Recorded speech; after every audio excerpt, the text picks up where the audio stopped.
Your favorite Compas have another jam-packed episode of Compas Live, or Lunes Lives. I apologize.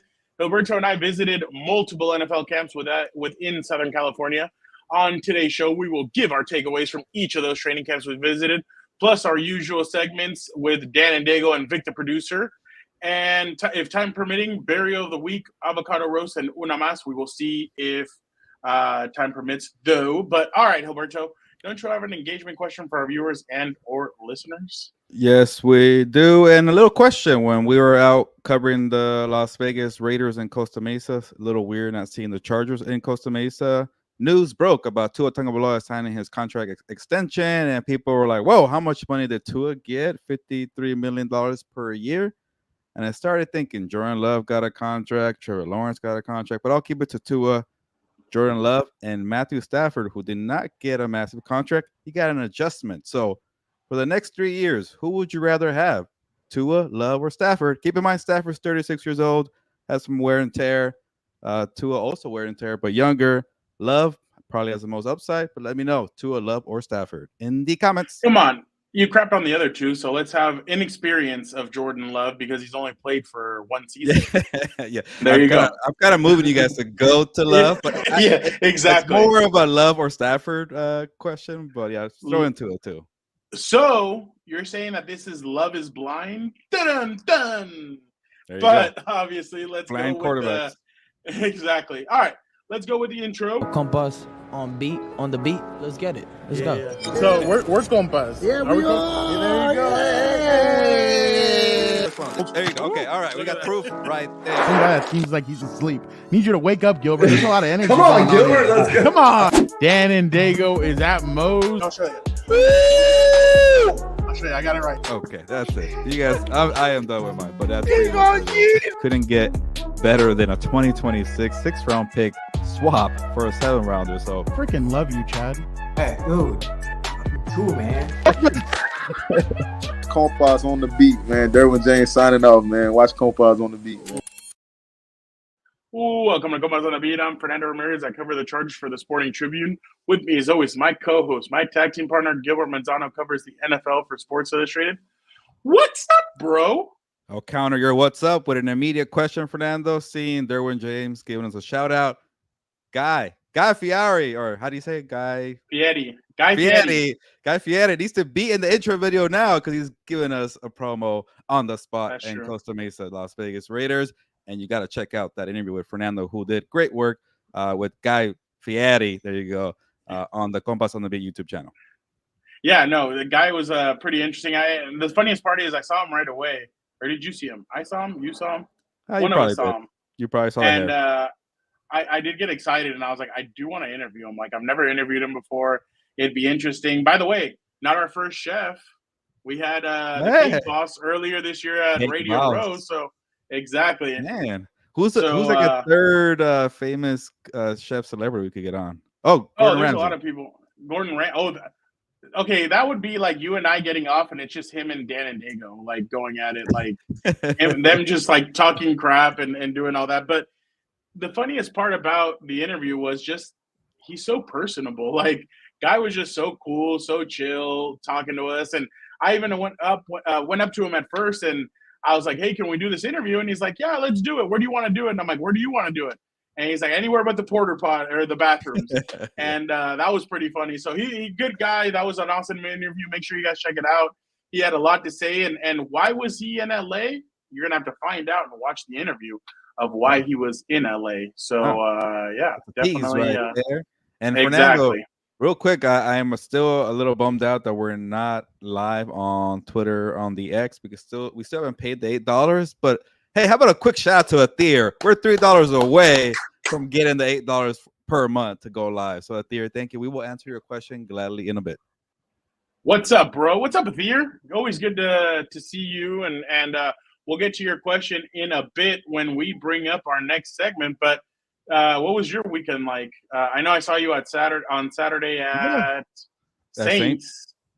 Yeah. So you were at 3 out of my 4 stops, and you'll be at Rams on Tuesday. Yeah, tomorrow. So Yeah, I started with Chargers on Wednesday, Rams on Thursday, Raiders on Friday, Saints on Sunday. We also had lunch with our good friend Jeff Miller. Sorry, Saturday. Did I say Sunday? My bad.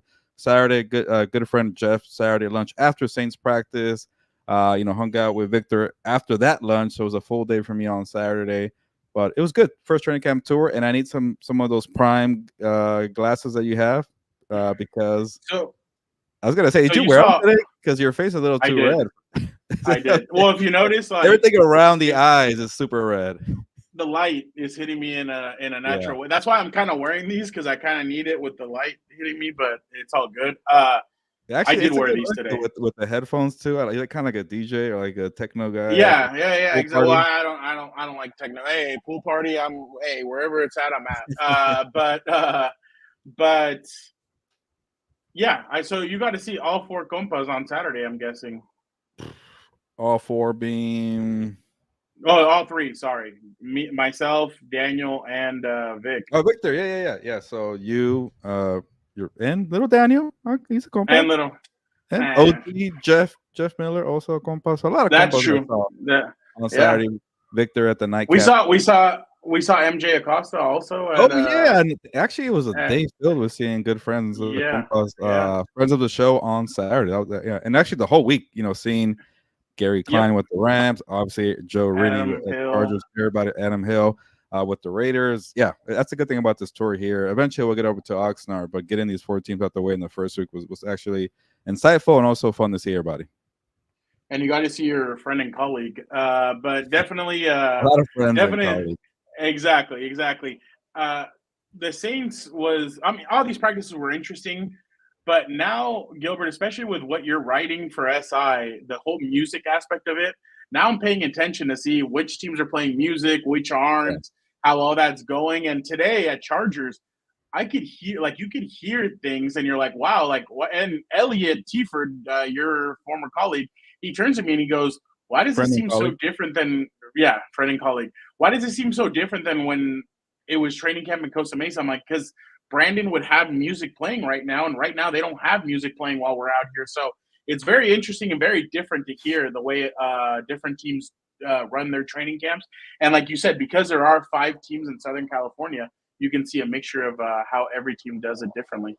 Yeah, and to give some context of Fernando's referring to, for I guess every stop that I go to for the first time, I do a notebook. I give you the best veteran that stood out to me, best rookie.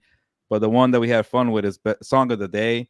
And the Chargers made it easy for me for the first stop because there was no music and Jim Harbaugh, which I do appreciate, and also I get it because you want to be you want to be your own person to bring the juice, be motivated. You don't have to rely on music. What are they playing today? Oh, I don't like that music. I'm not gonna be upbeat. Forget that. You better bring your own energy because Jim Harbaugh provides it all the time.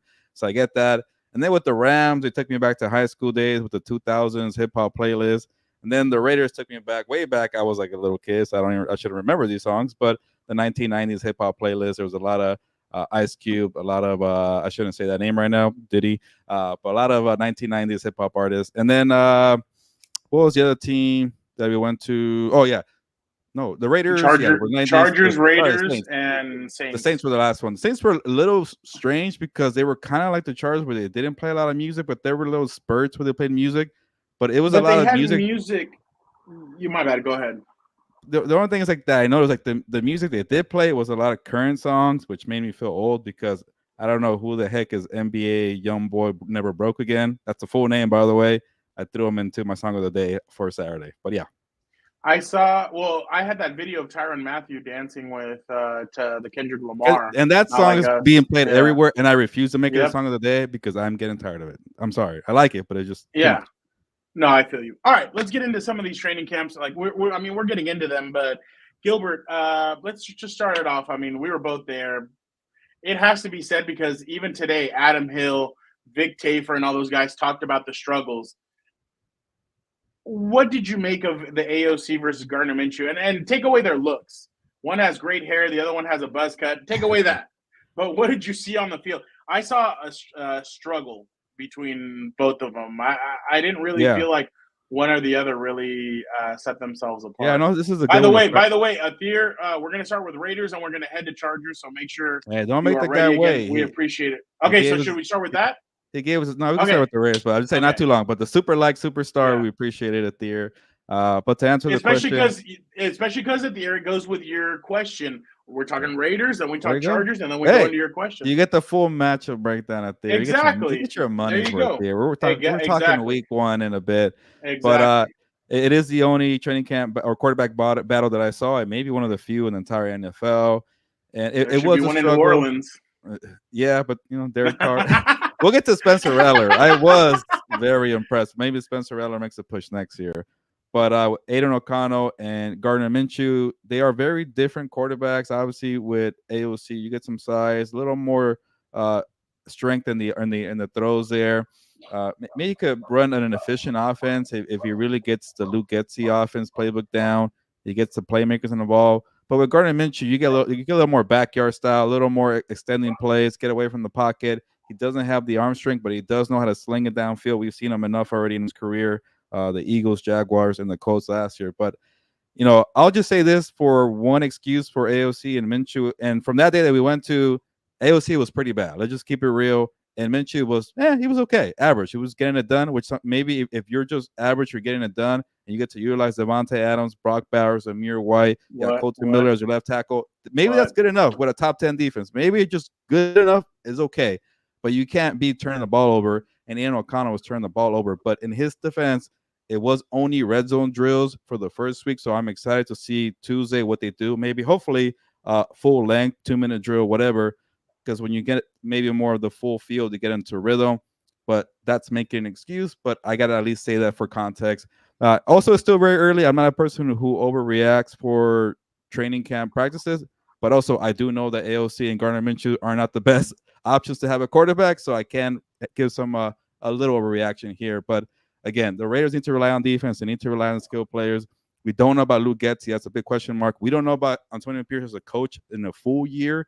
Was everything we saw kind of just, off of like, hey, in new environment, spur of the moment, off of energy? We'll see what happens for a full season. I got to catch up with Tom Telesco, who, is very excited about Brock Bowers because they needed to get a quarterback and he didn't want to reach for a quarterback. So that tells me, hey, he really likes Bowers there. So they do have a good roster, but it's going to be a lot of work to have a good quarterback there in Las Vegas. But, hey, we'll see. Yeah, no, I agree with everything that you just said. Max Crosby, Christian Wilkins, they were getting in, and again, no pads, but they were getting back there. Hey, Jack Jones Crosby, was really impressive, by the way, to see him up close and personal. You obviously see the interception against Patrick Mahomes, but to see him on the practice field, he brings the juice. Yeah, no, he really does. Christian, I know there's no pads on, but they were still making it. I kind of thought that Max Crosby was toying around a little bit with that offense, but again, they don't have Colton Miller. They don't have. They didn't have Colton Miller that day. They didn't have the kid from Oregon, Jackson Powers. Yeah. Jackson Powers something, Johnson, whatever. They didn't have him. So there's some pieces missing.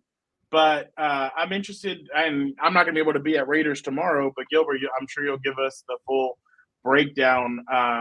When I see your Rams, you'll give me the full pads breakdown, come out Tuesday for the Raiders. They do. But I already have Joe Morley texting me, asking me, "Hey, is this true? What's going on out there?" And I'm like, "Well, those guys are." I feel bad for Raider fans right now because they're not able to be out there, obviously, and they can't see what's going on. But it has been a bit of a struggle. But Jim Harbaugh did say today, in the first few days, you really don't want your offense beating the crap out of your defense. So maybe there is hope, Raider fans. So just hang in there because obviously they haven't gotten the pads on, and then Tuesday should be a little bit more indicative of what it's going to look like. But Max Crosby is ridiculous. So that guy is pretty damn good to say the least. But all right, are you ready to move on to Chargers? Yeah. Chargers. Do we answer Athir's question or should we talk? We could do all it. right, we'll answer it. All right. Athir's asking which unit will shine week 1 versus the Raiders, defense or offense? I'm taking the defense. The Raiders O-line is suspect and the quarterback is bad. Who are you taking? Gilbert, do you want to take that one? Yeah, well, it is tough to see the Raiders without Colton Miller. Their rookie is a center or guard. I'm already forgetting, like you, but I remember his name. I think But he's a cool, guard. cool name. Yeah. So that also you don't know how it's going to play out, but it's still early in the process. It could be, it doesn't sound like a serious injury, but the thing is, with the Chargers, I am very concerned about the defense. Left guard, thank you, Victor. There, left guard, cool. Yeah, the rookie and Colton Miller should be a good left side there, by the way. But to keep saying, but to get my doubts here, I have been reading, and you've been there, Fernando, seeing your tweets that the Chargers defense is off to a fast start. But like you just mentioned, Jim Harbaugh doesn't want his offense to be clicking on cylinders right now. But it should be interesting. AOC or Garner Minshew, who knows? I'll say this for now, real quick about the Raiders. I think there's a legitimate quarterback battle. A lot of people are pointing to AOC winning the job. I think for sure is wide open. So for the Chargers defense for week 1, that's kind of a unknown, but you don't have to worry about that for another month here. We're trying here at the air to give you some week 1 scouting report.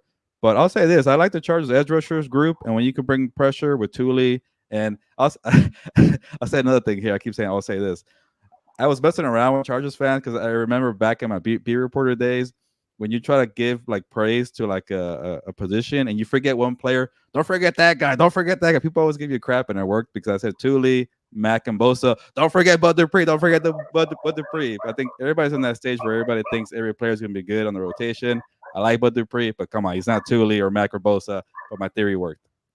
Go ahead. By the way, I saw Greg Rosenthal today at Chargers. He was disappointed that you weren't coming in there today. Oh, really? If I knew he was going to be there, I'd try to make it. No, I know. No, he was like, I was like, I told him you had some stuff that you were doing, and he was like, oh, tell him I say hi. I was like, oh yeah, for sure. So I told him, I'm like, oh wow, they brought out, because I was putting on my sunscreen. I'm like, oh wow, they brought out the big guns. He's like, no, these are kind of small, and I just started laughing. But I agree with you, Gilbert. I think if anything, it's the pass rushers that could end up dominating and being the difference on both sides of the football. But today I saw on one of those, Derwin came off through on one side it was Puna Ford and it was Khalil Mack, and Derwin went off through the other side and he shot in right in between both of those guys, and nobody blocked him. So Justin basically would have been sacked at that point. So I really think Derwin James in this scheme. Real quick, sorry. Oh, no, you're good. Yeah, no, Derwin says he's very excited about this scheme and the way they're using him. Last year, I feel like they put too much on his plate, and it feels like this year they have better players around him so that he doesn't have to do as much. He has more trust in the guys around him. Yeah. Imagine if the pass rush can actually rush the quarterback and the secondary can actually cover. What can you do with Derwin James? Like for so many years, it's like, hey, you got to cover all these weaknesses, man. You got to play so many positions. How about just let the guy kind of have free, easy going? Like, hey, let's play on you, and you can make plays. Like I still want to see Derwin from his rookie year. Like you could tell me if I'm wrong, Fernando, but he hasn't played as well as that rookie year. Maybe 21 with the first year with Staley, but 21. Yeah, you think it was better than 2018? Yeah. Obviously, he wasn't a rookie, but I just feel like that year maybe was so exciting. This guy was shooting out of a cannon and making plays. I want to see that Derwin again. It's just that when they started moving him around and giving him too much, that's when it was too much for him. And I feel like now they're using him in different ways, and now they're putting two safeties out there. They've been putting AJ Finley and Alohi Gilman. By the way, Alohi Gilman, congratulations, had a baby girl today. So Harbaugh comes up and he goes, we're like, oh, we didn't see Alohi Gilman. He's like, we added to the team. And we're like, whoa, what? And then he goes, we added to a team. And he gave us the measurements of Alohi Gilman's daughter, except for he didn't have wingspan. So I thought that was pretty funny. I was like, wow, this guy really is something else. But yeah, I think pass rusher is a good indication. So I'll go with pass rushers, Gilbert. I'm with you. I think those guys are going to dictate it. And I don't know if I don't think Khalil Mack will have 6 sacks again, but I think they're going to be able to disrupt. Oh, wow, a deer. He wants us to go live on X. We're getting closer. Hey, Brian. Now we can go live on X. We got $8 now. We're ready to go. There you go. Premium on X. You guys. Thank you. Brian, do you have a question? Anything you want us to have thoughts on? Okay. Oh, you've been there longer than I have. I can't wait to hear your thoughts, actually, because for one day, he was really good. So I thought for pretty much the beginning of training camp, he had been doing really well. And today, Quentin had a pass where – so Harbaugh came out – and by the way, they run one play of 11 on 11, and Harbaugh has to grab the whole team and tell them, slow it down. Do not be freaking knocking dudes out. Like, be careful, relax. All right, let's get back out there. So after the one-on-ones, they started off with 3rd and 10 right around the 40-yard line, and you had to go down the field. So you started off at 3rd and 10, and you try to make your way up the field. So on 3rd and 10, Justin drops back. He throws to the left. Quentin had blazed right through Christian Fulton, and you're like, oh, okay, wow. The ball ends up in his hands. He pops it into his chest and drops it. He goes to the ground, and he just gets up and he yells, fudge! Like so loud that you could hear it in the stands. It's all right. It's all mental, man. It is. And unfortunately, the rest of the practice, Quentin really didn't do much. So, yeah, it was one of those things. See, that's the problem. How do you let one mistake like discourage you, where you kind of forget about the entire body of work for a week? Like you gotta move on quickly. That emotion that he showed, that's not a good sign, Fernando. I know I'm not a therapist here, but that's not good. Maybe you should go do ayahuasca or a darkness retreat. He's got to get man. And I'm being serious now. It's unfortunate, and hopefully, because he was doing really well, and even on Saturday he was really excited about everything. So hopefully this is just a one-off, and everybody kind of tells him, "Hey, it's all right. Don't worry about it. Let's keep it going." But yeah, Brian, as of right now, he had been having a good camp up until today, where he made that drop, and then in the rest of camp he really didn't do well. He wasn't involved as much, but unfortunately, that is very. We'll see what happens with him. But again, Brian, thank you so much. That was thank you, Brian. Awesome. That's why the Chargers need to use pads. Yeah. All right, Gilbert.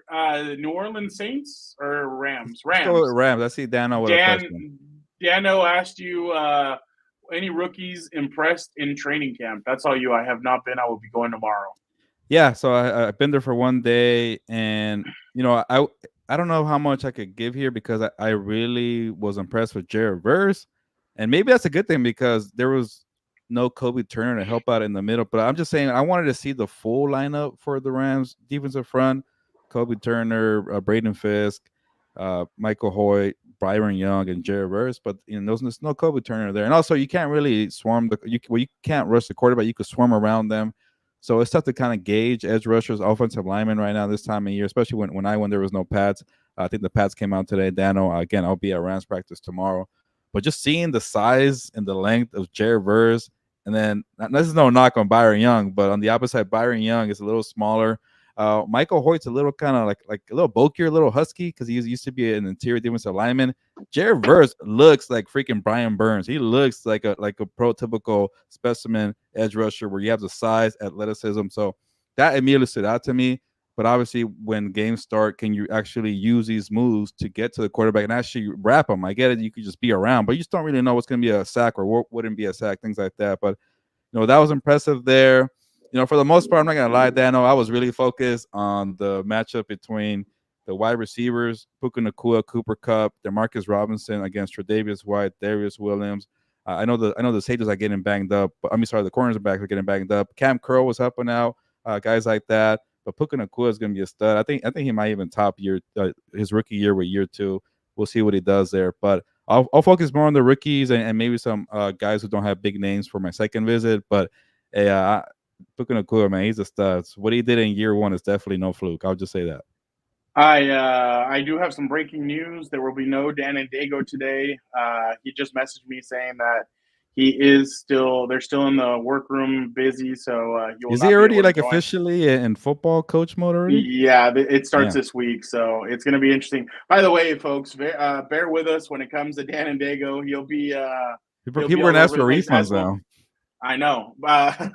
He'll be all over the place, just as Gilbert and I are all over the place, and all of us are just all over the place. So, just bear with us this season. But Gilbert, before I ask you my question, Athir answered your question of the week. Gilbert, I am taking Love over Tua. Okay. Tua is trash. Miami will not play in a Super Bowl the next 4 years.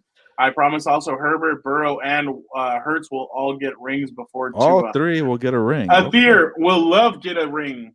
Do you think Jordan Love gets a ring? So let me just give you my thoughts on what I'm interested in watching tomorrow is I keep on seeing the beat reporters for the Rams talk about Puka Nacua, the way he's been practicing. I'm interested to see Matthew Stafford as well.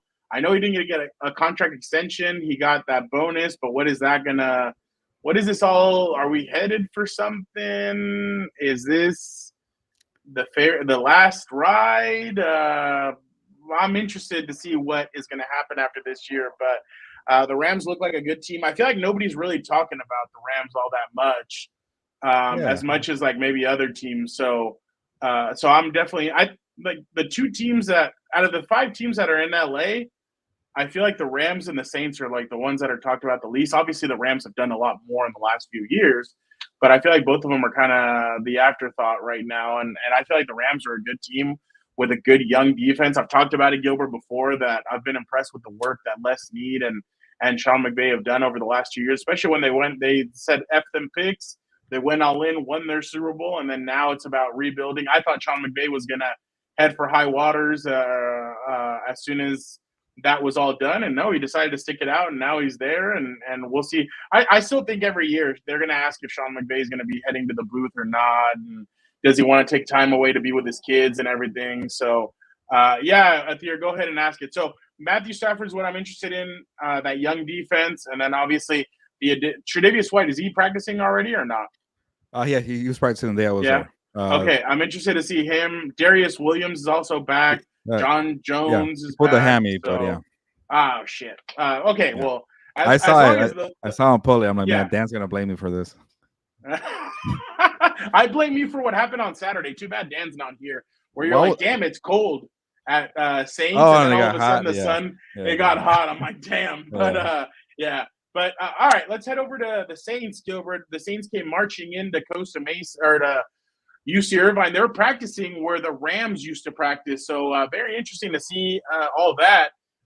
Gilbert, first thought to me was Spencer Rattler is QB number 2 as of right now, and he had an impressive day. Yeah, let me say this real quick about because the quarterback conversation. I will quickly go to Shifty. There we go. Go to the Saints, but the whole Tua, Love, Lawrence, everybody getting paid besides Stafford. Like it's starting. Like I wrote about this and it'll come out tomorrow, SI. But like it's starting to get a little out of hand that unproven quarterbacks are getting money, and we're going to discuss it later on for rapid fire. But like when you're Stafford, who just won the Super Bowl or won the Super Bowl 3 years ago, and you played like a top 5 quarterback last year, and you're the one just getting $9 million, and the other ones are getting $53 million per year, it just says how teams just panic. Like, oh, we got a young quarterback, we got to compete. Let's pay them all the money they want instead of trying to prove, like, hey, put some pressure on the guy. You know, like when Jared Goff had pressure, what do? He thrived under pressure and became a franchise quarterback for Detroit Lions. When Baker Mayfield had pressure and had nowhere to go, he thrived under pressure with the Buccaneers. Or Jordan Love, who had a crappy 1-year extension, had to be the backer for 3 years, and had pressure to fill Aaron Rodgers' roles. He thrived in the moment. Let quarterbacks feel the pressure a little bit. That's all I want to say. Stafford has proven himself enough, and that was a good graphic by you, Fernando. But we'll get to that in a bit. And speaking of pressure, I think this should be some pressure on Derek Carr. And actually, the question was about quarterbacks. Yes, Derek Carr. It doesn't feel like they don't have pressure either with Derek Carr because the Saints are starting to get into that point where like they're not doing much. They don't go to the playoffs. The Sean Payton era and Drew Brees era has been 4 years now, and you're kind of like, oh, what are they doing over there? I'll keep an eye on them. But you know, for them to draft Spencer Rattler, props to them. I've been screaming at the Saints to get some younger players. I like the veterans. I like Cameron Jordan, DeMario Davis, Marshawn Lattimore, Tyrann Mathieu. They're just old, and like at some point you got to get younger, and they haven't done that.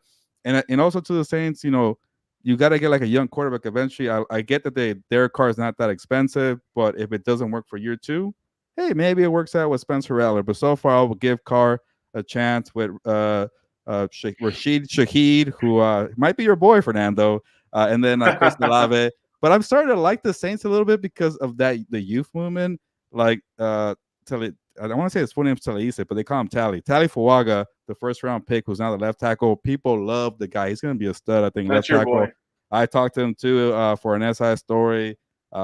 He's like as they say, he's going to be a dog. So I think he's going to be a good player. Kool-Aid made some plays at cornerback, and then we got to talk about Spencer Rattler. I know he's playing second-team defense, but they have Jake Hefner from Fresno State. They have Nathan Peterman. They got Taysom Hill and Derek Carr. There's like 5 quarterbacks on the roster, and this guy's already the number 2. He elevated that quickly to be the backup for Derek Carr, and we saw in person. Wow, he's making quick reads. He's letting plays develop, tight spiral down the field. He even got some repetitions with Shaheed and Chris Olave. I think that says a lot about what they think about him as a future player.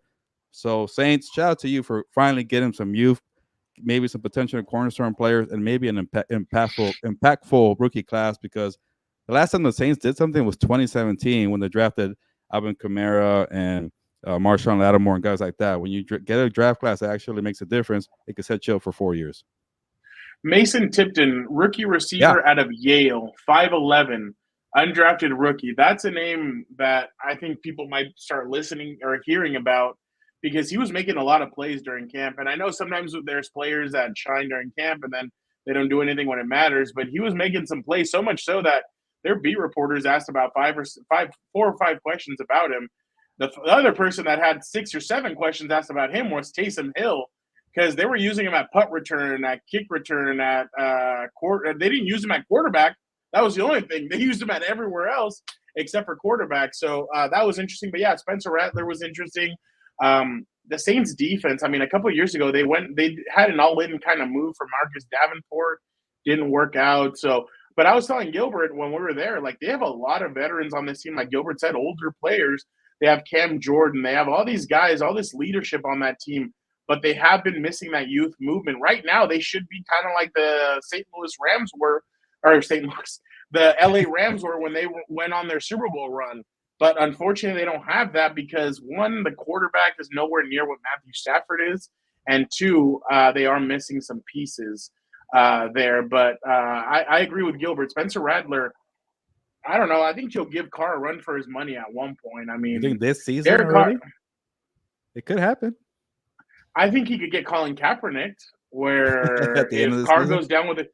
No, where Carr could get hurt. If Carr gets hurt and goes down, and Spencer goes in there and starts shining, it's like, oh, well, sorry, adios. You're now on the bench. He's a little small, like in the pocket, but I just like his awareness, his command, his confidence. And I mean, but who really is big on that team? Like, they're all kind of they're not all. Yeah. Derek Carr is the biggest one, but he's not that. He's not like Justin Herbert or Patrick Mahomes. Yeah. But that was training camp. We will be, again, I'll be at Chargers. Gilbert will be at Raiders.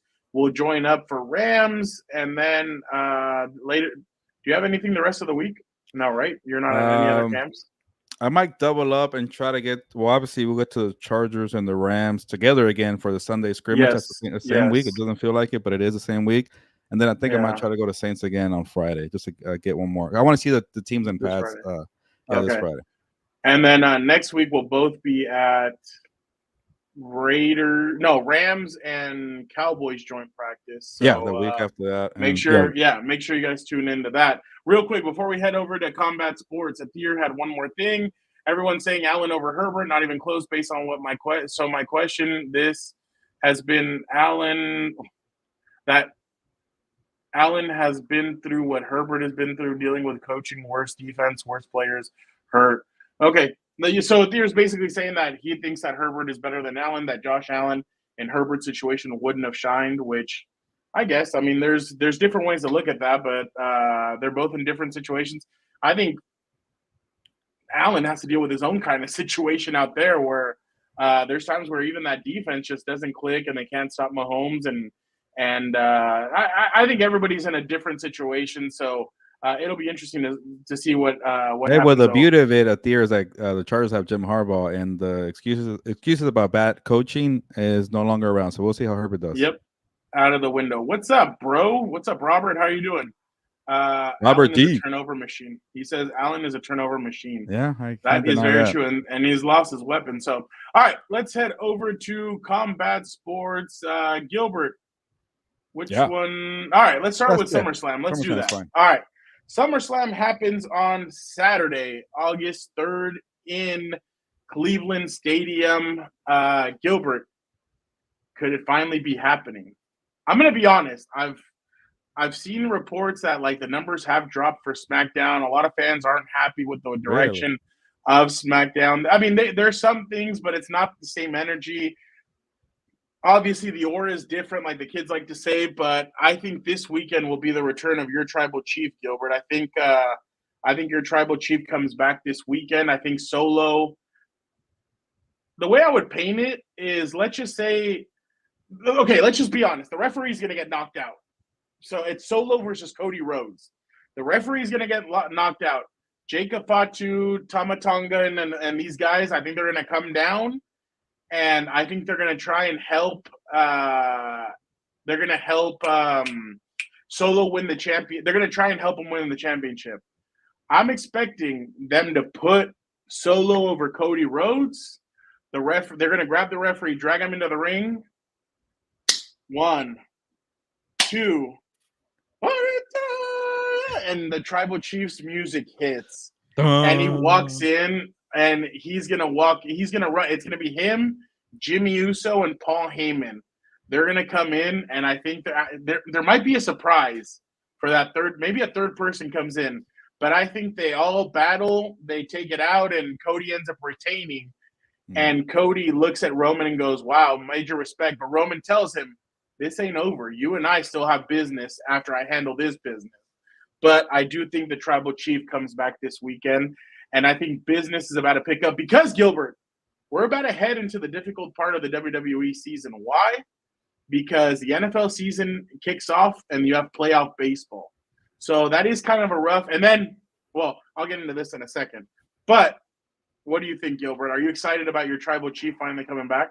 Yeah, first of all, I just I got reminded of what Elliot, you mentioned Elliot Tedford, my former colleague, said earlier or last week to us. Like, hey, I was watching Compas and you guys were talking football, and then it took a turn to wrestling. That's what we just did right now.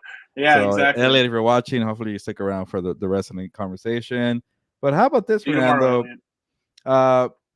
I wouldn't mind, maybe because again, I'm a casual, so I'm not gonna give you too much analysis here. I'm just not really into the Cody Rhodes title era, so I wouldn't mind if Solo wins the belt. That'd be crazy. And then Roman comes out to say, "I want what you got right there. That belongs to me. I'm the tribal chief right here. I want to see that." But I guess there's so much builder for Cody Rhodes, you got to make it a little longer. But I just been I care more. You're gonna get into it. I care more about Dirty Dom and Mommy Rhea Ripley, but we'll get into that. Yeah. No, I feel you on that. Athir, we will answer your question after WWE before boxing. So obviously they're going to continue with Cody Rhodes. I think they're building up for Cody Rhodes, Randy Orton at WrestleMania next year. I essentially think that that's what they want to do. I think that'd be very interesting. I think it'd be really good. So I think Roman Reigns comes back. I started at the back and am going forward. So I think Roman Reigns comes back. I think if Cleveland had a dome, I think it would explode because of the excitement.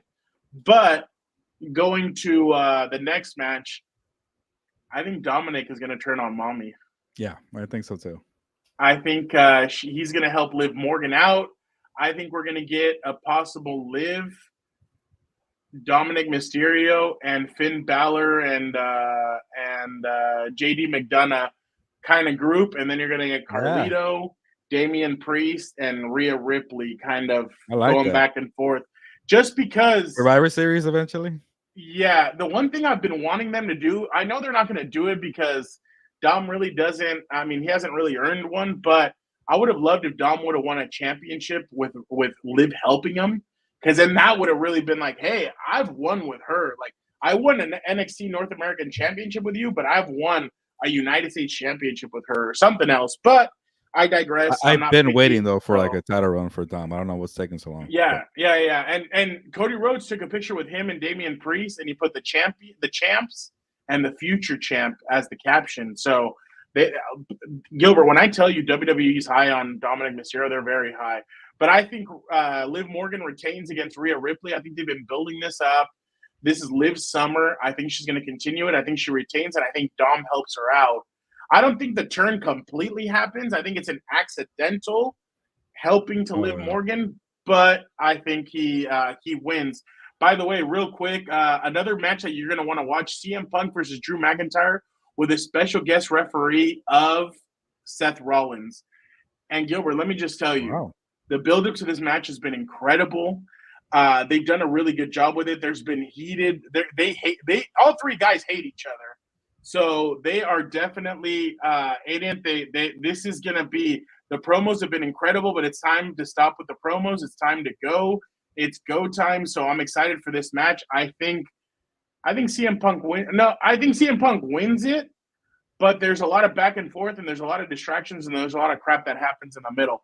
By the way, Gilbert, if you want to see, here is Seth Rollins' outfit as the special guest referee. I know everybody says he wears weird outfits. Well, here is his outfit for special guest referee. At all. And he put, "This is just the appetizer, baby. You got to tune into SummerSlam on Saturday for the main course. We're going to be eating good."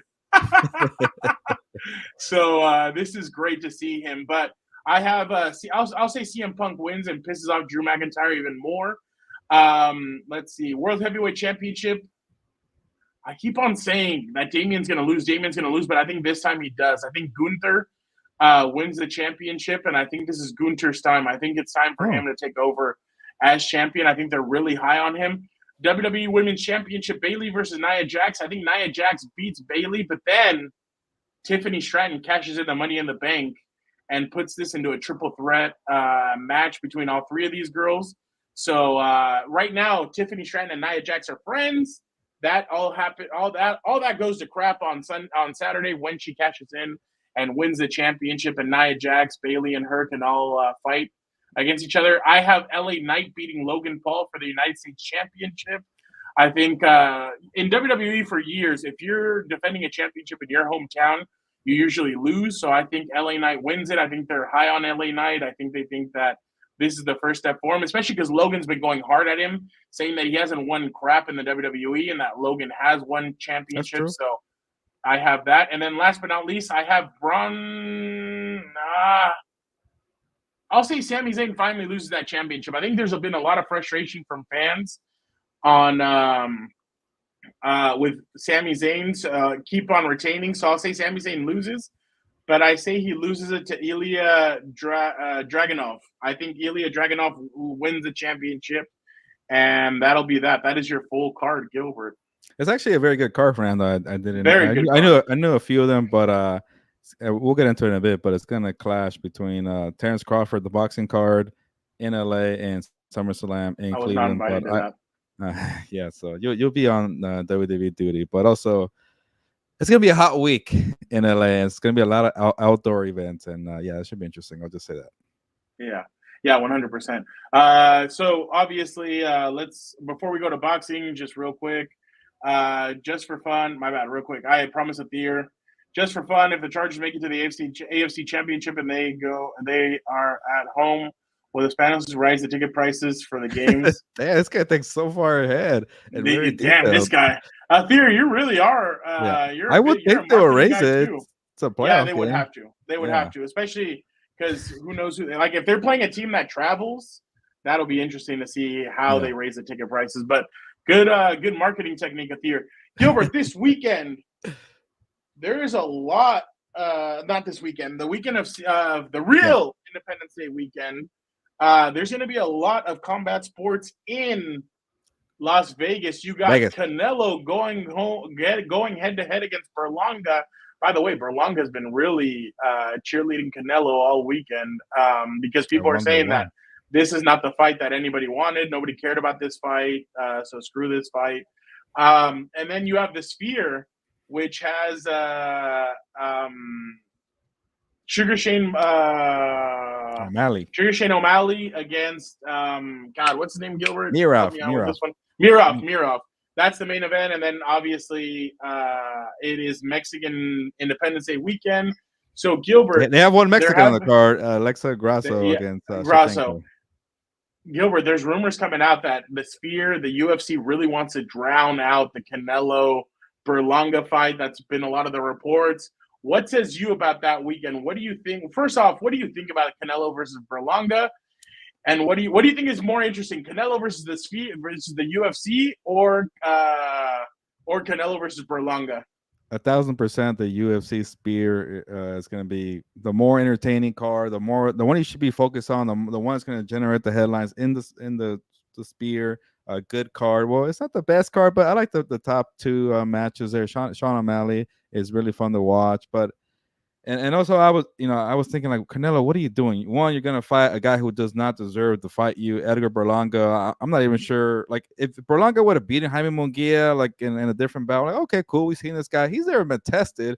And you immediately get Canelo fight. Like, Berlanga he's slow footed. He's kind of like Frankenstein out there. He does have some power, but he got built up with power early in his career, Fernando. And then his last 5-6 fights, the power has just gone because the competition level has gotten better. So he's a little kind of fraudulent, but I shouldn't say that. We'll see what he does. But definitely the UFC card you should pay attention to more. But I will say this about Canelo. I do respect the crap that he's saying.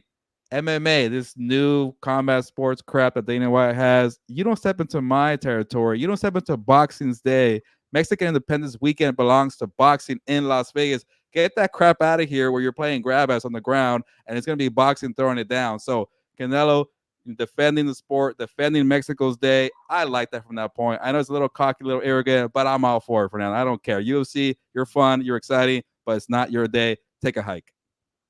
If Canelo really was going to say that, he should have fought somebody else. Yeah, I know. It would have helped my argument. So, but yeah. And real quick, I don't know if you saw, yeah. Fernando, Dana White is pissed off with the MGM for hosting that fight with Canelo. But yeah, I think he called it a rundown stadium or something, or he called it a run something like about? He fights at T-Mobile all the time, but so he feels disrespected. But like it's business. MGM is where Gervonta was against. MGM Grand, but MGM properties own T-Mobile Arena. They own T-Mobile and Mandalay Bay. They don't own the Sphere. That's I think James Dolan's group, the New York Knicks owner. So if you're the MGM, you gotta make some money on that weekend. You're not gonna be like, all right, Dana White, because we like you and we don't want to ruin ties here. No, they have business to do with Canelo Alvarez. Get that money, MGM. I don't blame them.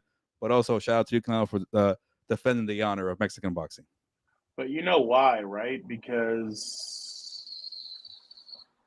they so now that you mentioned James Dolan, I saw a lot of people are like, he's putting more effort into the Sphere than he is into the New York Knicks. So I actually thought that was pretty funny, even though the Knicks were kind of a playoff team this year. But I think it's a joke that he's fighting Berlanga. I mean, there's other fighters I'm sure that he could have fought, and it seems like the Saudi people are really but he just had surgery. I don't think he's ready. I think he called it a joke though.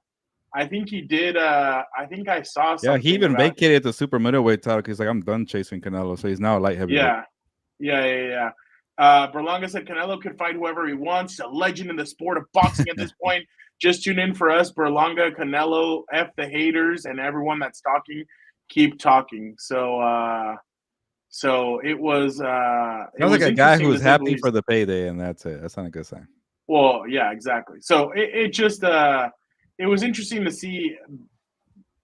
It was interesting to see all the hate that some of these guys got for this, and it's going to keep on happening because I think people are starting to finally get fed up with Canelo, and they're like, go fight Benavidez. Like, stop running, stop. And hey, Canelo, you hate it? Either go fight him or say, I don't want to fight him. I don't think I can take him. Leave me alone. Because Floyd Mayweather used to get this all the time. We have to remember that. Floyd would get it. You're not fighting Pacquiao. You're ducking Pacquiao. You don't want Pacquiao. Well, Canelo, you know how to shut up the haters. Take this fight. But I saw reports where the Saudi people want Canelo versus Terrence Crawford. Do you think that fight ends up getting done, or? I think so. Just because Canelo's running out of opponents, like you could fight Dave Benavidez, but what the hell do you do after that? And I think Canelo probably has 2, maybe 3 years in his prime, and he has to keep cashing in. And the problem here, 401k. Yeah, this fight for sure. But the problem is, for now, like when PBC is offering you, hey, $35 million guaranteed, and they're like, you don't care who I fight, you're gonna give me a guaranteed $35 million without worrying about the pay-per-views, then go fight scrubs. Who cares? You're getting the money. But if PBC keeps losing money and say the pay-per-views tank, and they start saying, all right, Canelo, you're not worth this money, then that's open us pressure to Canelo to get a better opponent. But I'm sure PBC is gonna be like, well, no, you know what? There's enough buzz with Dave Benavidez. Maybe he'll fight him next. So we'll see. But if the Saudi people say Riyadh season, they say, you know what? Here's $50 million, man. Go fight Terrence Crawford. He's gonna take it. I think Crawford wants it too. I don't blame Crawford. He's in the same scenario. He already wiped out the welterweight division. He has nobody at junior middleweight. That's why he's fighting a guy whose name I don't even know this Saturday. But you need big names. You need a payday, and Canelo fighting Terrence Crawford. They kind of need each other. I think it's dumb because weight classes matter, but it's getting to the point we're gonna head that way. Yeah, I'm wondering. But I mean, I don't know. I just think that Canelo needs to realize that people are really frustrated, and I'm sure he doesn't care. No. But he's always like, "Yo peleo contra los máximos." No, you don't, bro. Like, get out of here. You haven't done that in a while. So it is frustrating, and I'm sure fans are not happy about it. But Gilbert, real quick, let me get your thoughts real quick on Terrence Crawford versus is it Israel Madrimov? Yeah, I guess he's a champion in the 154-pound division. That's the junior middleweight division. It kind of sucks that Steve Kim said, "Watch out for that chance? kid." All There is a small chance. I'll say this because Terrence Crawford, the intrigue is that he's going up in a weight. So we've never seen him go up to 154. He's always been at 147, well, at least for the last 5 years, I think. He's always been a smaller welterweight, like Errol Spence had some good size on him. That didn't matter, obviously. But when you're a technician like that and you got a mean streak and you have some good pop, you could beat people, southpaw, righty, whatever. I just don't know much of the guy, and obviously, if you've been paying attention to him, you feel like, okay, he might have a chance, but you're trying to build some intrigue. I like that the fight is outdoors and kind of in a somewhat of a stadium. It's at the LAFC arena. What do you call it? Stadium. It used to be called Bank of America, some crap like that. But I saw one card there that was hosted by Golden Boy, and it was a cool venue. But then I saw the weather's gonna be 96 degrees out there. Whatever, it's gonna be a stadium fight for Terrence Crawford. You said 96 degrees? Yeah, last time I checked the weather, it's gonna be 96 degrees on Saturday in that area in LA. So it's gonna be very hot. So, but Eminem's gonna perform before Terrence Crawford comes out, so that should be cool for Eminem. But I don't know. It's just I don't really care for the main event. I just want to see Terrence Crawford fight. It's been a year since he's beat up Errol Spence. Like, has Father Time caught up to him? Is the new weight class going to be an issue? So there are some storylines to kind of build some intrigue, but at the end of the day, you know what it is. He's going to win this fight here and probably fight Canelo Alvarez.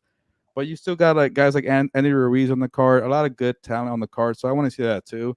What do you think about Andy Ruiz and Big Baby Miller? That should be a good one for Andy. I think Andy Ruiz wins. He has, I should, when you say discipline for Andy Ruiz, maybe that's a joke, but Baby Miller has had an issue with being good work ethic, being disciplined. And I think when it comes to championship level, Andy Ruiz has a bigger advantage than Baby Miller. He's never put it together. He's never really had a real chance. Actually, it's funny. The one time he had a title shot was against Anthony Joshua. He pulled out, enter Andy Ruiz, and he won the championship that way. So he's never. That's why it's first time since that fight for him to come back into kind of a big picture fight like that. So I think his time has passed. So I'll give it to Andy Ruiz in that match. All right. So Isaac Cruz versus last one. Isaac Cruz versus Jose Valenzuela. The Mexican crowd in LA. I'll say this: like, obviously the biggest fights go to Vegas, but when it comes to hardcore boxing fans, they live in LA. It's to see Pitbull Cruz there. You saw him there at Staples Center at the time. Who let the dogs out? Woof, woof. Can't wait to see that for Pitbull Cruz in 96-degree weather. Dano says the fans want Canelo versus Benavidez. I do too. Virgil Ortiz Jr. on the Crawford undercard is an up-and-coming boxer. He was gonna fight our friend from Australia. I'm blanking on his name right now, but he pulled out with an injury. The guy who lost to Sebastian Fondura. Yeah. The Grim Reaper. No, the Undertaker. That guy. I'm already forgetting. I definitely want to see Canelo Benavidez. Dano, I don't know if we'll get it, but it'll be Crawford or maybe Benavidez, but after Berlanga. Jorge, I'm here to disappoint you. There will be no Dan today. Today they started coaching and doing meetings and stuff like that. Yeah, it's me. Hey, for $20 in the chat here, Jordan. Oh, sorry, Jordan. Jorge, sorry. I say J-O. My bad. I'm already after a bad start, Jorge. I apologize. $20. You will get him on. Can you get your brother on and we can have money in the chat? I don't know. I don't think so. I'm just being honest. I don't think so. So Yeah, I can see your brother right now. Like you're out here selling me for appearances. What am I? I know. Yeah, exactly. Dan is gonna have a crazy schedule upcoming. He just switched to a new school. Well, to a new coaching school. So obviously it's gonna be a little bit tougher, but just bear with us, and he will be on here. He will be on consistently. It's just gonna be at weird times. All right, let us go now to Gilberto Selleck. It's growing. Okay. I'm not gonna trim it for like another week, so let the thing There you go. Time for rapid fire, Gilbert? Yes, sir. Let's get this out. All right, let's do it. Let me move this to, is it this one? No, it is whatever. All right, let's bring in Vic, the producer, who I'm sure has been waiting patiently.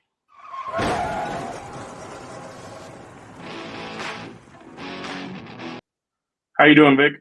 Doing good. I like that conversation you guys had. I'll say this in terms of Canelo. I don't blame him for pretty much facing a bunch of tomato cans at this point, because who does he have to fight? Like, for Benavidez is out there, but he hasn't promoted himself to be a guy like with Triple G. I understood why he took the fight with. But Benavidez is like, why am I gonna take that fight if it's not gonna be worth it to me? The Crawford, if they give him 100 million, yeah, he's gonna do that. And then him fighting on Mexican Independence Day, that's gonna do well. I mean, it's easy money for him. So I don't blame him. We gained a bunch of followers on this channel because Canelo fought on Cinco de Mayo weekend. He still has a lot of star power. Yeah, you're going up against a Puerto Rican guy. Like in Mexico, Mexican fighters going up against Puerto Rican fighters, that's always going to do well, no matter what. I mean, so I don't blame him. It's just the quality of boxing right now. The fighters aren't out there, as we talked about. I mean, outside of Ryan Garcia, Canelo, and maybe Gervonta Davis, even though the pay-per-views didn't do so well, I mean, there's not a lot of star power out there. So, I mean, if I'm Canelo, I'm like, well, who is it worth it for me to fight? I'm not gonna, if you're paying me, like you said, Gilbert, if you're paying me $35-40 million, I'm gonna take that money. I would definitely do the same thing. But I was with you though, Gilbert. They should have done it in Brooklyn. Yeah, New York, because at least you get a big Puerto Rican crowd. But maybe Canelo doesn't want to do that because there's more Mexicans in the West Coast. So I don't know, but which is kind of seems like another easy way out for Canelo. There was a lot of Mexicans at the Ryan Garcia fight. Yeah. But I don't know. I no knock on the East Coast, but there wasn't a big buzz for Garcia Haney. That fight should have definitely been on the West Coast. But then the fight was so great that Brooklyn got really into it. So I'll give him credit for that. Yeah, no, I completely agree. Real quick, Gilbert, before we start, he's asking you a question outside of the Chargers. Okay. Athir is asking you, outside of the San Francisco, Philly, and Detroit, which is most likely to get to the Super Bowl, the Rams, the Cowboys, or the Falcons? So which one out of those three would you take to get to the Super Bowl? Well, I'll start with I can already tell you which one he's going with. Well, I'll start with the one that I don't think is going to get there because I'm already down on the Cowboys. I don't expect them to make the playoffs. They haven't paid CD. You got to lame the coach, lame the quarterback. By the way, I think Dak might get his money now that he's the one waiting to reset. Not with the Cowboys. I don't know. Like no. There hasn't been one team that's willing to put pressure on their quarterback. Dak's next. I gave up on the whole deal. Dakota, you're going to make more money as a free agent. Do it. Give us all what we want. We want you as I want to see agent. him somewhere. Yeah, I do. I want to see him as a free agent. I want to see him like get courted, wine dined in 69 by all these teams. With one playoff victory in his career. Yeah, he's definitely going to get his money. Bro, no. And Jorge, it's not about Dak being whack or not. I just want to see all these teams who don't have a quarterback scatter and try and do whatever they can. Bro, they're saying that he could make 60 to 65 million as a free agent. I would love to see Dak as a free agent. That's what I'm saying. Like, I can see the Cowboys panicking, like, "Oh crap, we won't have anybody. We're gonna be stuck with Trey Lance." That's another thing. No, Cooper Rush. No. You know who they would get? You know him. You were talking about it before we jumped on the show. Sanders. Oh, that's exactly who they would get. They would panic and get. I know Dan and Diego, but we got Shedeur Sanders mentioned in the show. Exactly. There you go. That's the one thing I'm excited for next year's draft. I want to see where that guy goes. I'm in. The season hasn't even happened, and I already want to see where Shador goes in the draft next year. I think I will lean with Rams just because they have something that I've seen. But I actually like the Falcons this year. I like their defense. I like Raheem Morris. I like Zach Robinson. It's just as Kirk Cousins ready to go. So it's a little tough question at the air. But you put me in the spot, I'll go with the Rams for right now. But I don't feel that optimistic. Look at that. Athir's not just a Chargers question asker. He's also a question asker about the rest of the NFL. Good job, Athir. You got it started with rapid fire, so good on you. You're making jobs. And he's giving us money. Exactly. You're paying us like Canelo Alvarez. Thank you. Yeah, there we go. Gilbert doesn't feel like such a cheap hoe anymore. Hey, $8, I'll answer questions for sure. All right, guys. So as Athir and you guys were he kind of led us into the question when you guys were talking about Dak. You know, if he becomes a free agent, he could go for $60 or $65 million. So with Tua and Jordan Love joining the $50 million club, that now makes 8 quarterbacks in the club. Let me give you the combined playoff record of the 8 quarterbacks in the $50 million club. They're 16-17, 3 Super Bowl appearances, 0 Super Bowl wins. So with that said, would Patrick Mahomes command $100 million if he was in the with all the playoff success he's had? And if not, what is the number per season for the Chiefs quarterback? Well, it's a tough question because you're not going to give $100 million per year with the salary cap. So salary cap, you got to keep it in mind. But if we're putting that aside, you want to build a crappy roster around Patrick Mahomes, like he definitely is worth for sure. Like every time this market resets and you're looking at the landscape, okay, all right, once Dak gets his money and it's going to calm down for a bit, you should ask for more money against Patrick Mahomes. You should always be number one when the market resets. So, and I think Fernando has alluded to this. I think the Chiefs do that pretty well for the most part. That's why when Mahomes got asked about it, he wasn't too worried about it.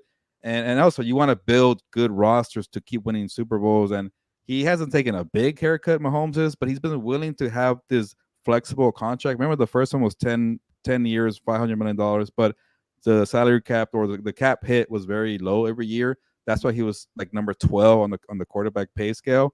So he's going to do that again. But $100 million obviously is ridiculous for a quarterback. We might see that day in 5 years. Who knows? But yeah, 65, 70 million. He's definitely more deserving than Dak, Love, Tua, Lawrence, Jared Goff, and the list goes on. So it should always be Patrick Mahomes the highest paid. And going off your numbers, Victor only 3 Super Bowl appearances, and actually, it took me a while to remember the other one because Joe Burrow, Jalen Hurts. Oh, Jared Goff did it with the Rams, so that's 3 right there. But so many unproven quarterbacks cashed in. Like nobody remembers Daniel Jones getting the $40 million 2 years ago. Like every team is just so scared not to have a franchise quarterback. We're like, it's okay to go look. It's okay to make a trade. It's okay to go sign one. Like I mentioned, Jared Goff and the Lions, Baker Mayfield and the Buccaneers.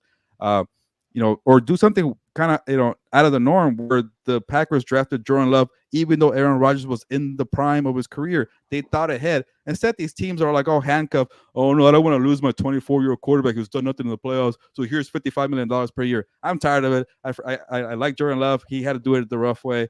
But Trevor Lawrence and Tua and even Dak, who's done nothing, is going to get his money for him. He's going to get it for him. I'm starting to have no faith in Jerry Jones. I'm worrying, but I'm tired of these unproven quarterbacks getting paid. That I even wrote about it. You'll see it tomorrow. But get off my lawn.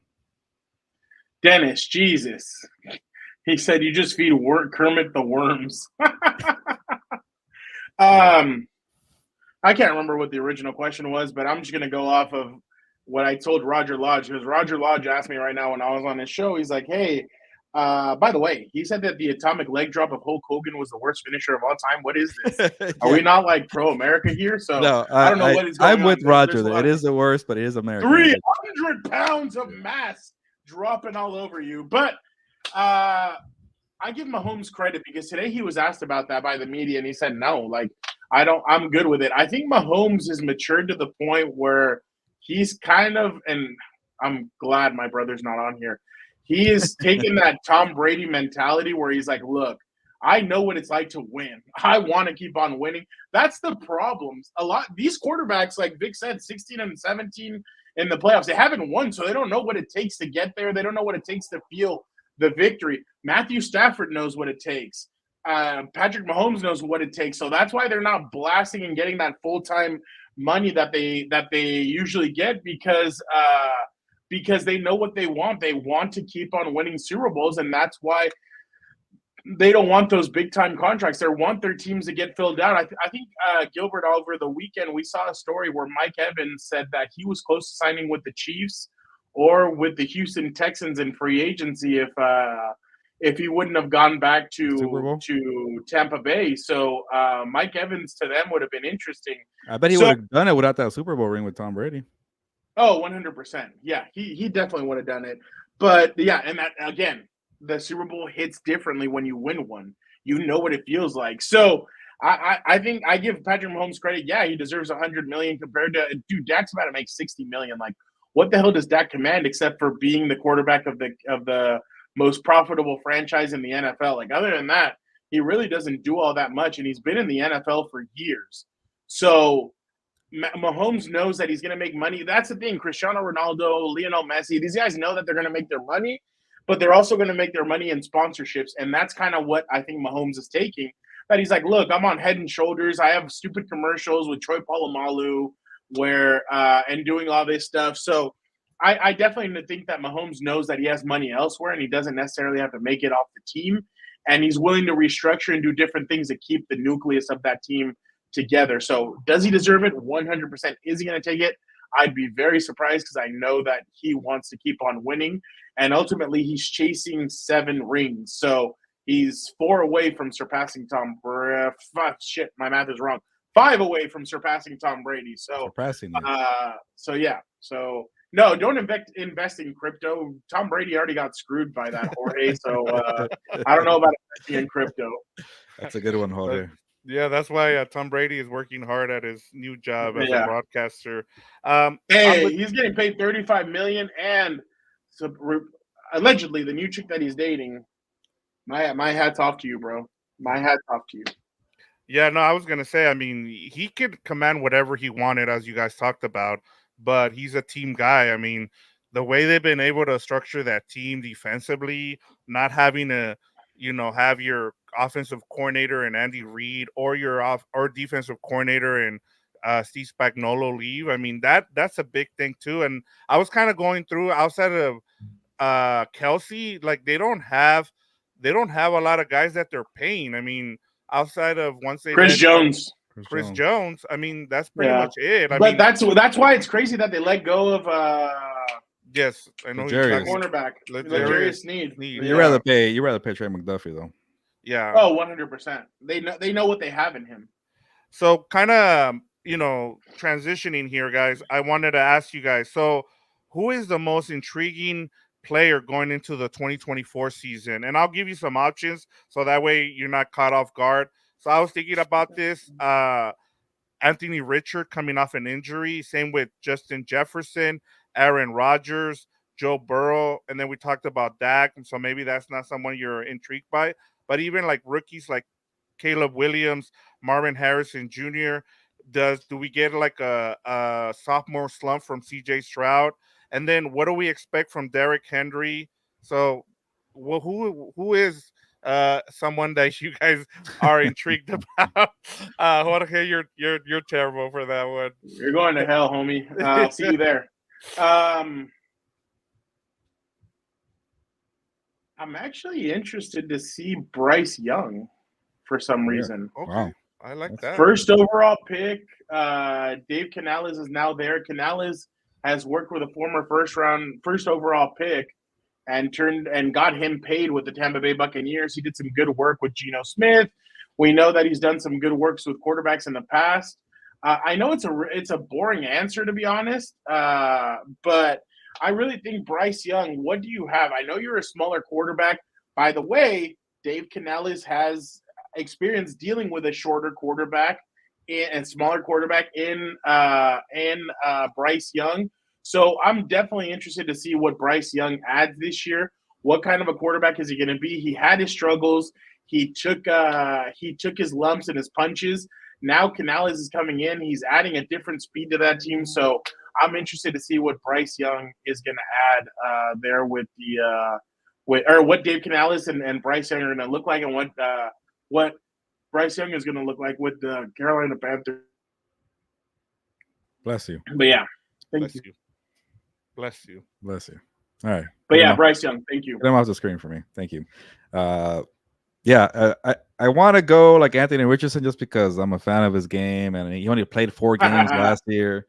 But obviously, I'm gonna go with, who said it right now? Is it Athir or Jorge? I forget. It has to be Aaron Rodgers. I'm not saying it's my personal favorite, but I think in terms of the NFL landscape, all eyes are going to be on Aaron Rodgers. And then coming off a season where you played 4 games for your new team and you tore your Achilles, and you have to play the 49ers defense and Nick Bosa in week 1 on the road on Monday Night Football. Good luck with that, Aaron Rodgers. So I think people are going to be holding their breath, like, or at least for Jets fans, it's like, hey, is he going to make it alive out of the Santa Clara at a Levi Stadium? So, we didn't get to see it last year. So before I get tired and fatigued of Aaron Rodgers, which I did at some point, I want to see week 1. I want to be out there covering that on the West Coast game on Monday Night Football.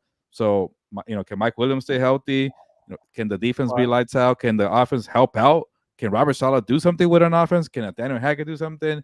So that's the right answer. But personally, I want to see Anthony Richardson or even Joe Burrow too, who missed half a season. Oh hell, here we go, picking 7 players. But I'm just saying, I'm not like totally invested in Aaron Rodgers, but I get why that should be the answer. I get that. Yeah, I'm interested to see if Devontae Adams will be a Jet week 1 as You're well. still with that one, huh? Maybe I'm like excited. maybe Halloween. That'd be fun. That would be fun. What is it? That What's would his be name? fun. Greeny from ESPN says that he's He made a keeps bet. on- Yeah, he keeps on hauling that in. And the thing is, Greeny was right about Jim Harbaugh and the Chargers a year ago. So I'm interested. Greeny knows something. And people keep on saying, I've heard other people say it that are elsewhere. So I'm interested to see if that happens or not. But back to your Aaron Rodgers. Oh, no, never mind. I'll Vic, go ahead. Sorry. no, all I was gonna add to it, I think for me it's CJ Stroud. I just want to know if he's the real guy. Like, I know that I've had conversations with Gilbert in the past about quarterbacks and whether to anoint them, and when is it the right time to, that he has the goods. And the only quarterback that I've ever heard Gilbert talk about that, hey, like after year 2 was Patrick Mahomes. So I want to see if he takes the next step, or if that schedule is tough, man. Like, I know a lot of people are picking them. They're picking them to make it to the AFC Championship game. I'm like, I don't even have them making the playoffs, to be honest with you, because I looked at that schedule last year, like, just kind of going off of this, guys. Think about this. Last year, the Texans did not have one primetime game. This year, they're going to have 5 or 6. And then you're playing a first place schedule going up against, I believe it's the NFC East. So it's going to be tough. Outside of, like I said, they're going to play the Bills, the Ravens, the Chiefs. You're also playing the Cowboys. And I mean, it's a tough schedule. And now you have primetime games. Can this team, with the young roster, are they going to be good enough and can CJ Stroud lead them to, take the next step? I think it's a lot to ask from a quarterback going into his second year. So honestly, Vic, I already seen enough with CJ Stroud. I think the guy's legit. Winning a playoff game last year, going toe-to-toe with some of the best quarterbacks, winning at crunch time, being accurate, winning that game against the Colts in Week 18, making Nico Collins a star. But you're right. Everything you laid out, definitely still got to see the pressure of a good roster, primetime games, but he was damn good last year. I think I'm going to bend the rules a little bit for him. Yeah. Damn, week 2, we get the nail painter versus CJ Stroud. I'm excited for that. Yeah. That's going to be interesting. Yeah. They have to go to Indianapolis week 1, and then they go up against Chicago week 2. That's a pretty interesting start. And then week 3 at Vikings. Oh, Gilbert. Are they going to get a victory there? Huh? Vikings, Gilbert. You're Vikings. You're Minnesota Vikings. Yeah. I think the Texans will blow them out. You're hoping. But go ahead, Vic. No, I was just gonna read Athir's. He says, "I believe if the Jets not in the playoffs, Chargers part 2 clean house in the offseason and take." He said he wanted his comment. So I'm with I've been kind of iffy in terms of the Jets. I'm still not there with them yet, but I keep looking. I'm like, it's either them or the Bills in that division for me. I mean, I think that's honestly. And can that defense? You don't need Rodgers to stay healthy the whole year. You just need him to pretty much be a game manager, because that defense is legit. Like, I mean, they have dudes at every single spot. So, Jorge, a couple of weeks ago, you missed. I don't think you were here for that episode. Gilbert said that the Vikings were going to go 3-14, and all these Vikings fans came after him, Yeah. and they got really mad. So now we're calling it Gilbert's Vikings. Yeah, I'm until more like a further hater notice. apparently, but yeah. Yeah. I like All this right, guys. comment. I appreciate that, Jorge. Gilbert said that he wanted to leave by 7, so we're kind of running behind here. So I'm gonna just ask one more question, and this has to do with what Atir had asked earlier. So, and I had this prepared before even Atir asked it. So, who is the biggest threat to outdo Patrick Mahomes in the AFC this season? Your options are Joe Burrow, C.J. Stroud, Justin Herbert, Josh Allen, or Lamar Jackson. Jorge, I'll answer your question after we're done with this segment. You know what? For some reason, I think the Bills are going to be better without Stephon Diggs, and I think this offense, where like you do a little less. Same thing for Herbert with Harbaugh. The less you do, maybe the better. And you start focusing on James Cook, maybe Dalton Kincaid takes a step in year 2. I'm worried about the wide receivers because you don't have Stephon Diggs to kind of get some matchup help. So can Khalil Shakir take the step? Can Keal Coleman be a first-round pick contributor? I did like Joe Brady's scheme last year. I think Josh Allen became an MVP candidate once they shifted to Joe Brady, and Stephon Diggs got phased out a little bit. You get that was LSU's Joe Brady, right? When they won the national championship. That's when they won the national title. So I think maybe having the less pressure of like, hey, feed me Stephon Diggs. That is like, hey, forcing the football down the field, saying YOLO. Seeing a lot of core guys get released puts pressure on Allen. Like, hey, like this window doesn't last forever, buddy. Like we're paying you. You got to make it now. So I think for me, I'm expecting a big year from Josh Allen. Obviously, the easy one could be Joe Burrow because I'm tired of giving Joe Burrow the benefit of the doubt because of what happened in 21. But it's been 3 years now. Stay healthy, guy, and then I'll start believing you again. But I'll go with Josh Allen. Who you got, Fernando? So are we talking about if healthy? Yes, like everything. But I think it should be part of it too. Can he stay healthy, Joe Burrow? Yes. All right, if healthy, Aaron Rodgers. I'm going to go if healthy. If that team is healthy, the full team, if it is healthy, and they've added Devontae Adams. No, I'm just kidding. Not that second part.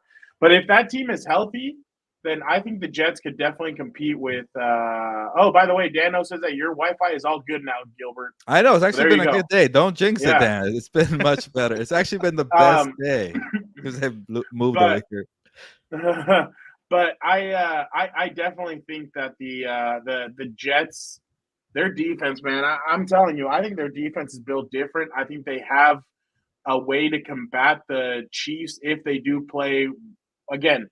Everybody's healthy. I think they have a way to combat the Chiefs. So I would definitely say that I like the New York Jets to be able to go toe to toe. They almost beat him with Zach Wilson with that defense last year. So and then that mysterious PI defensive holding that the Manhattan Milf Hunter almost had him. By the way, he's engaged. Congratulations! Oh yeah, there you go. Retirement there. All the moms can now come out in Denver. You are good. There's no need to fear. He has been put away, so he is now engaged.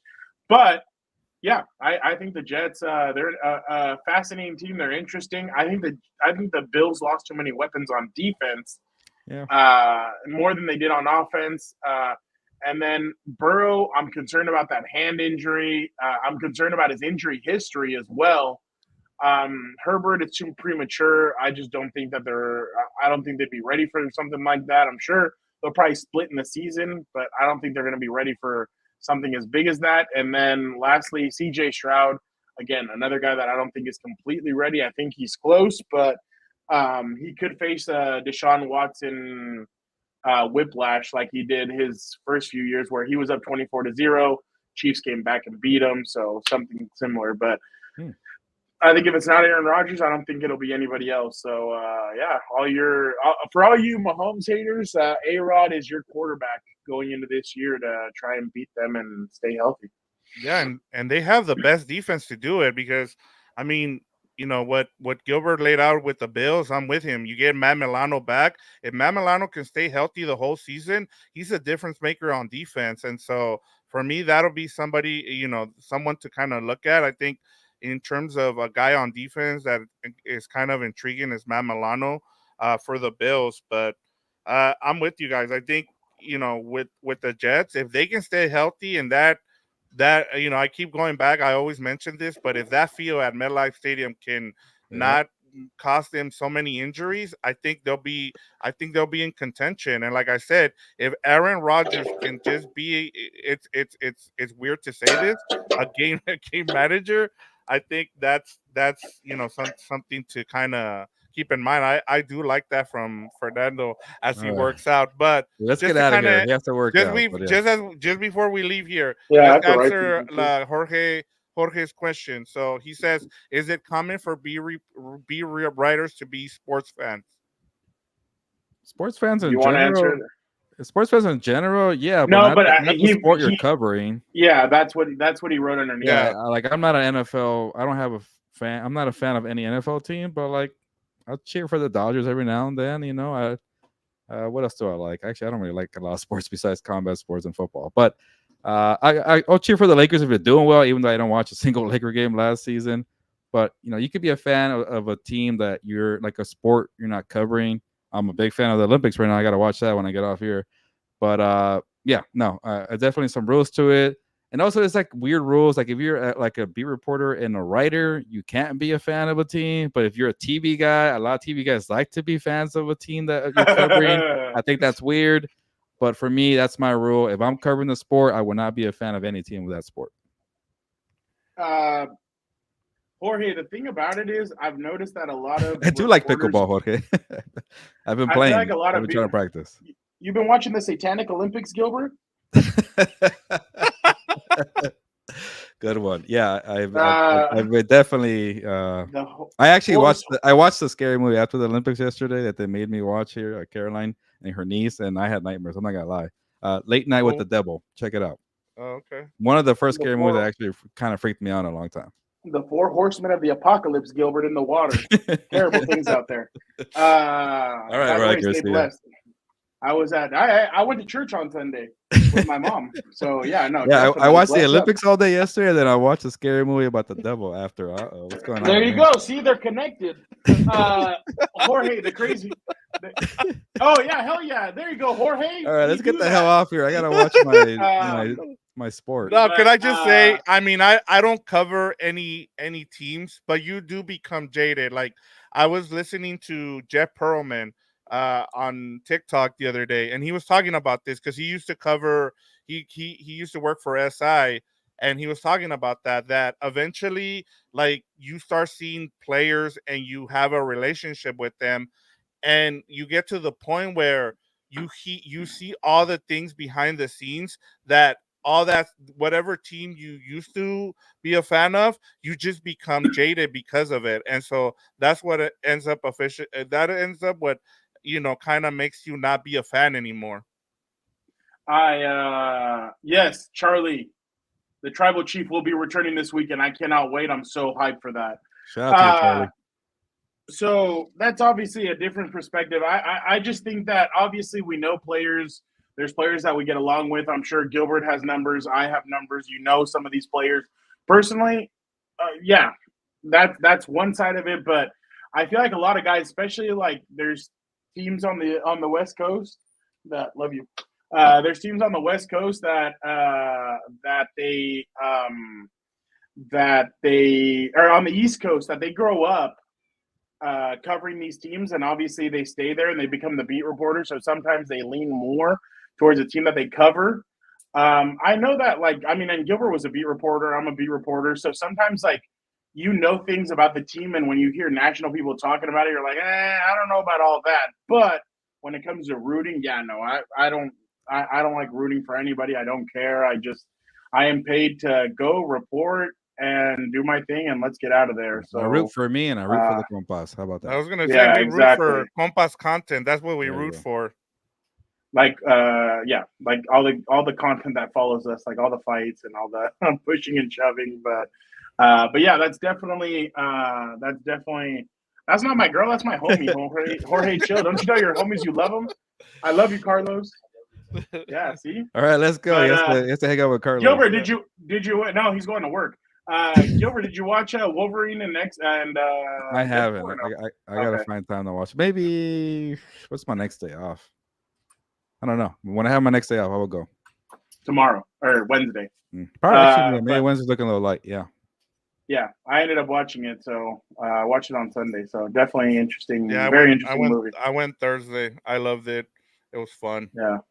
Yeah, good movie, solid movie. But all right, unfortunately, guys, again, sorry, no Dan and Diego, but thank you to everybody that commented. Athir, Jorge, Brian, Charlie, everybody. Thank you guys so much. Athir, no time for the question. We got to head out. I got to finish writing some stuff. Gilbert has to finish writing some stuff. Was that an accident? That ain't happening. So I actually looked down to see if he was coming in here, but he is. I had to look down, like, what the hell? But again, like, no, give me 20 more minutes for checking it out. Thank you guys so much for checking out the episode. Again, Gilbert and I will be tomorrow at Rams. I will be at Chargers. He'll be at Raiders. So make sure you guys check all that out. Wednesday, I think Dan and I will jump on and do a What's Up Bull to kind of go over what's happened this week. When are you guys going? Well, actually, I don't have a Wednesday evening free because we have House of Horns on Wednesday. Yes, we have. So there you go. Here, it's going to be on Thursdays. Oh, okay. On Thursday Night Football? Yeah, Or we're going to after, have a or- Thursday show after the yes. Oh, yeah. All right. So obviously, thank you guys so much. Make sure you guys tune into everything else. Make sure you guys check out the interview with Guy Fieri, and make sure you guys tune into everything else on the Compas on the Beat Network. Thank you guys so much. But for the time being, Gilbert, sabes que vámonos. Yeah. On that note, let's get out of here. Appreciate everybody being on here. Charlie, Athir, Jorge, Dano, Delbert. I see a bunch of names. It's always fun to have people on, even though we're not on the X, but we have money now. So thank you for the donations there. Dennis, also Willie, Bowen, Dano. What's up to you, sir? Wi-Fi has been good. Wow. No, Robert Dan D. and Jorge suddenly loves you. Look at that. People like me now, you know. Fitness. I've never seen fitness comedy before, but shout out to you. Maybe he's a What's Up Boats guy. And that's everybody there. So thank you for the love there, Jorge. We appreciate you guys. Oh, Moy42, can't forget about you, of course, from Montreal. We appreciate you. But on that note, y nos vamos, pues, vámonos.